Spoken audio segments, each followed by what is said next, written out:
Ciao, oggi preparo la maionese vegana per chi è intollerante al lattosio e alle uova. Vediamo gli ingredienti che ci servono. 200 g di latte di soia al naturale, un pizzico di sale, 25 g di aceto bianco, mezzo cucchiaino di curcuma e 300 g di olio di semi di girasole o olio di semi di mais. Versiamo 200 g di latte di soia, l'importante è che sia soia naturale, non zuccherata. Un pizzico di sale,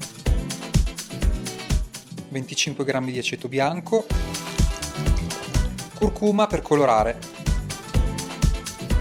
Richiudete il boccale, mettete il tappino, impostate 1 minuto velocità 7, mentre le lame saranno in movimento versate i 300 g di olio dal foro del coperchio, in modo tale che l'olio scenda lentamente all'interno del boccale.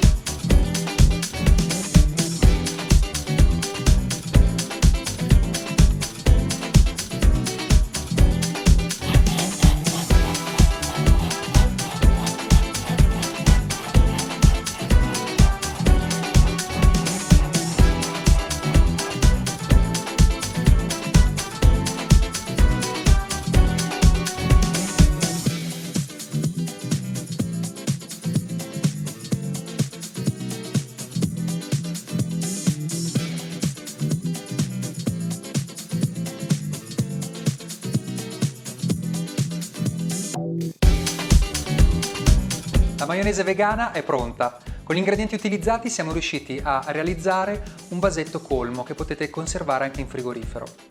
Io vi ringrazio per aver guardato questa videoricetta e vi aspetto alla prossima!